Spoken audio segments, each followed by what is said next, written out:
मेरा नाम फजीला साबिर है। मैं इस वक्त अमेरिका की रियासत न्यू अडा का महकमा होमलैंड सिक्योरिटी में एक आला ओहदे पर फाइज हूँ। पाकिस्तान में मेरा ताल्लुक जिला ओकाड़ा के नोहाही गांव में था। मेरी वालदा मुझे जन्म देते वक्त फौत हो गई थी। जबकि मैं 6 साल की उम्र को पहुंची तो मेरे वालिद साहब का भी इंतकाल हो गया। जब मेरे वालिद मोहतरम फौत हुए तो मेरा बड़ा भाई 11 या 12 साल का था और यकीन करें मेरे भाई ने मुझे यतीमी का एहसास नहीं होने दिया। मेरे भाई ने वालिद साहब के इंतकाल के बाद खुद पढ़ाई छोड़ दी और मेरी तालीम का सिलसिला जारी रखा। वालिदैन की वफात के बाद जब हम बिल्कुल यतीम हो गए तो 10-12 दिन फुप्पो ने हमें खाना दिया और अपने घर में रखा। मैं चूंकि फकत 6 साल की बच्ची थी, एक दिन मैंने बिस्तर पर ही छोटा कर दिया तो फुप्पो ने पहले मेरे भाई से सारा बिस्तर और चारपाई धुलवाई और बाद में हमारी किफालत करने से इनकार कर दिया। हमें घर से निकाल दिया। मेरा भाई मुझे लेकर खाला की दहलीज पर चला आया। खाला ने हमें रखने की हामी तो भर ली मगर खालू ना माने तो मजबूरन खाला को भी अपना फैसला वापस लेना पड़ा। अब हमारे पास और कोई सहारा नहीं था तो मेरा भाई मुझे लेकर घर वापस आ गया। मेरे भाई ने दुकान से बेसन उधार लिया, आलू चने लिए, घी लिया और घर आकर जैसे तैसे समोसे बनाकर रख दिए। सुबह नमाज फजर के वक्त उठकर आग जलाई, समोसे तले और स्कूल जाने के टाइम पर थाल में सजाकर समोसे और चटनी सर पर रखे। मेरा हाथ अपने हाथों में पकड़ा और स्कूल चल दिया। मैं सारा दिन स्कूल में पढ़ती रही। मेरा भाई बाहर स्टॉप पर बैठा समोसे बेचता रहा। जब बच्चों को 15 मिनट के लिए ब्रेक हुई तो मेरे भाई के तकरीबन सारे समोसे बिक गए। सिर्फ 6 समोसे मेरे भाई ने अपने और मेरे लिए बचा कर रख लिए, चूंकि छुट्टी के बाद और रात के वक्त रोटी खाने की जगह पर इस्तेमाल हुए। मैं चूंकि अभी फकत दूसरी जमात में थी जबकि मेरा भाई भी 11-12 साल का था, इसलिए रोटी हांडी बनाना हमारे लिए मुमकिन ना था, ना मुझे समझ थी। फिर भी मेरा भाई इतवार वाले दिन मेरे लिए सालन रोटी या चावल बनाने की कोशिश करता। गो के वो ज्यादातर खराब हो जाते, खाने के भी काबिल ना रहते, मगर फिर भी मेरा भाई मेरी खातिर ये कोशिश जरूर करता। वक्त गुजरता रहा। जब मेरा भाई मेरी खातिर मेहनत करता रहा, मैं पढ़ती रही। समोसे बेचकर हम अपनी भूख मिटाते रहे, जैसे तैसे जिंदगी की गुसर बसर करते रहे। साल बाद जमीनों का ठेका भी मिल जाता जिसे मेरा भाई मेरी तालीम और शादी पर खर्च करने की खातिर महफूज कर लेता। जब मेरा भाई 17-18 साल का था उसने जमीन ठेके पर देना बंद कर दी और खुद काश्त करने लगा। अब मेरा भाई सुबह सुबह मुझे स्कूल छोड़ता और वापस आकर अपनी खेती बाड़ी के काम निपटाता। दोपहर में समोसे बनाकर ब्रेक टाइम स्कूल पहुंच जाता। लड़के और लड़कियों के स्कूल में समोसे बेचता और छुट्टी टाइम मुझे वापस लेकर आ जाता। अब मैं खाना बनाना सीख चुकी थी। जैसे तैसे खाने बनाती और मेरा भाई खाना खाने के बाद कुछ देर आराम करता। सेकेंड टाइम को मुझे ट्यूशन पर छोड़कर अपनी जिम्मेदारी के काम निपटाने लगता और शाम के बाद अपने कामों से फारिग होकर मुझे साथ लिए हुए वापस आ जाता। घर आकर खाना खाते। थोड़ी देर बाद हम बहन भाई आपस में गुफ्तगू करते जिसका ज्यादातर मौजू मेरी पढ़ाई और मेरा मुस्तकबिल होता। मैंने पढ़ाई में बहुत मेहनत की, यहाँ तक कि मेरे टीचर्स के गाइड करने पर मैंने ओ लेवल ए लेवल का इम्तिहान पास कर लिया। मुझे स्कॉलरशिप पर अमेरिका की बेहतरीन यूनिवर्सिटी में दाखिला मिल गया।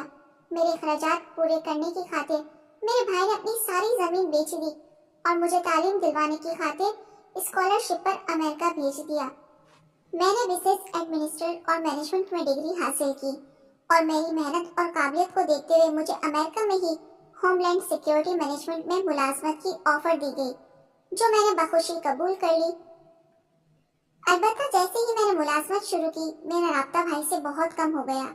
यहाँ तक कि मेरे भाई ने मुझे अपनी शादी के मुतालिक बताया तो भाई की शादी पर जाना दरकिनार, मुझे तो भाई की शादी वाली तारीख भी याद ना रही। इसके बावजूद मेरे भाई ने मुझसे कोई शिकवा नहीं किया और मुझे तरक्की की दुआएं देता रहा। यहाँ तक कि मैंने अपनी सोसाइटी में रहने वाली पाकिस्तानी फैमिली के लड़के तलाल से शादी कर ली। तलाल का ताल्लुक फैसलाबाद से था। मैंने शादी के लिए भाई से पूछा तक नहीं, बल्कि शादी के बाद भी भाई को बताना गवारा ना किया। शादी के बाद मैं तलाल के साथ फैसलाबाद इसके घर गई तो अचानक उसे पैसों की जरूरत पड़ गई। मैंने उसको कहा अमेरिका से मंगवा लेते हैं, मगर उसने मुझे मेरे भाई से घर में हिस्सा लेने का कहा तो मैं तलाल की बातों में आकर भाई के घर पहुंच गई। میں نے دیکھا میرا بھائی سائیکل پر رکھے ٹوکرے میں سموسے سجائے بیچنے جا رہا ہے۔ میرا بھائی تو مجھے نہ پہچان سکا کیونکہ میری کامیابیوں نے مجھے بدل دیا تھا، مگر میں نے بھائی کو پہلی ہی نظر میں پہچان لیا۔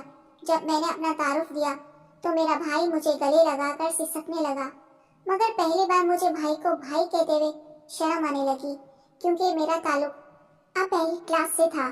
اگر مجھے گھر سے حصہ نہ لینا ہوتا تو شاید میں اپنے سگے بھائی کو بھائی ماننے سے انکار کر دیتی۔ مجھے میرے بھائی کے جسم سے پسینے کی بدبو آنے لگی، یہاں تک کہ میں نے سانس روک کر بھائی کو دھکا دیتے ہوئے خود سے الگ کیا، اور پھر جب اپنے شوہر کا تعارف دیا تو میرے بھائی کی آنکھوں میں بھی حیرت اتر آئی۔ وہ پھترائی ہوئی آنکھوں سے مجھے دیکھنے لگا۔ جب بھائی کے حواس بحال ہوئے تو مجھے اور میرے شوہر کو گھر لے گیا، مجھے اپنی بیوی اور بیٹے سے ملوایا۔ جب میرا بھتیجا اپنے معصوم ہاتھوں سے میرے لیے اسٹیل کے گلاس میں کولڈ ڈرنک لے کر آیا تو میرا دل اسٹیل کے گلاس کو دیکھ کر اتنا خراب ہوا کہ مجھے الٹی آ گئی۔ بعد میں مجھے پتا چلا کہ میرے بھائی کے گھر میں سب سے قیمتی برتن وہ اسٹیل کا گلاس تھا، ورنہ میری بھابھی خود مٹی کے برتن بنا کر گھر میں استعمال کرتی تھی۔ گزرے ہوئے کل تک اسی گھر کے در و دیوار سے مجھے محبت تھی۔ میرے بھائی نے مجھے شہزادیوں کی طرح اسی گھر میں رکھا تھا۔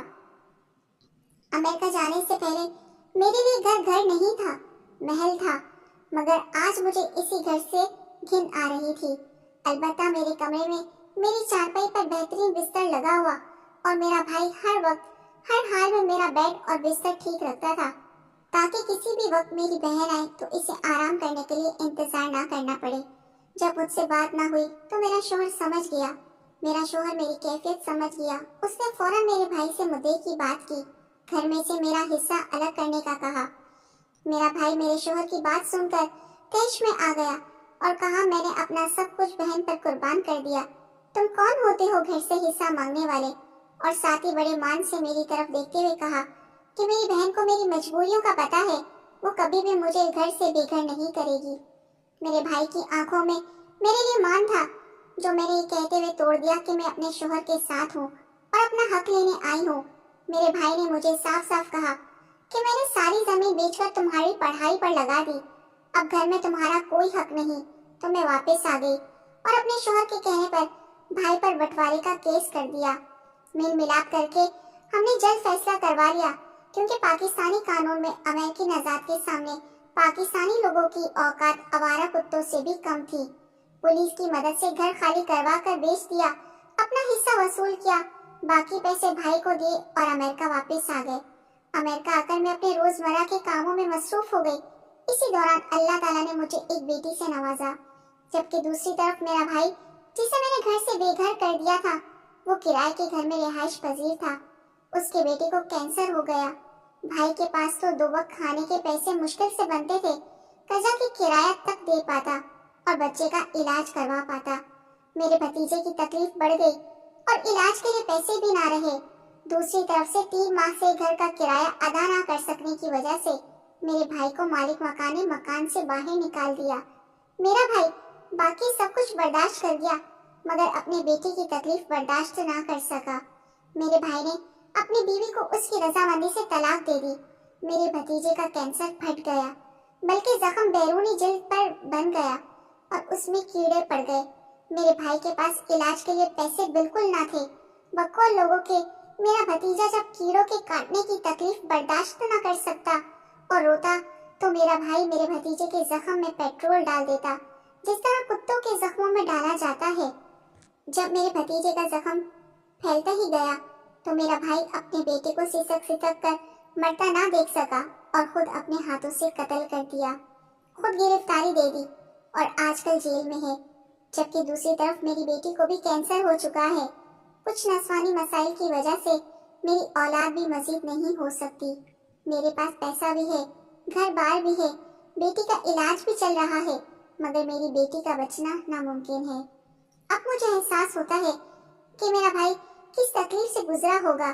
میرے بھائی نے تو بیٹے کو اپنے ہاتھوں سے قتل کر دیا تھا، مگر مجھ سے لکھی تقدیر سے آتی ہوئی بیٹی کی موت بھی دیکھی نہیں جا رہی۔ بیٹی کی تکلیف نے مجھے دماغی مریض بنا دیا ہے۔ مجھے جاب سے کچھ عرصے کے لیے فارغ کر دیا گیا ہے۔ میرا سائیکولوجسٹ اور سائیکٹرسٹ کے پاس علاج چل رہا ہے، मैं आज भाई से माफी मांगना चाहती हूँ, मगर अपनी बेटी को इस हालत में छोड़कर पाकिस्तान भी नहीं जा सकती। अलबत्ता मैं पाकिस्तानी बहनों तक ये पैगाम पहुँचाना चाहती हूँ कि खुदा के लिए अपने भाइयों की कुर्बानियों का एहसास करें। इन्हें बेशक अच्छा सिला ना दें, मगर इन पर मेरी तरह जुल्म ना करें। मैं फजीला साबिक गारंटी से कह रही हूँ कि अगर आप माली हालात में भाई से ज्यादा मजबूत हैं और आप हफ्ते में एक बार मुलाकात करके या सिर्फ फोन पर भाई के हालात पूछ लें और साथ कह दें कि आप हर जरूरत में भाई के साथ हैं, तो आपका भाई कभी खुद को कमजोर महसूस नहीं करेगा, बल्कि खुद को खुशकिस्मत और अमीर तरीन समझेगा। अपने बच्चों और बीवी को आपकी मिसालें देगा।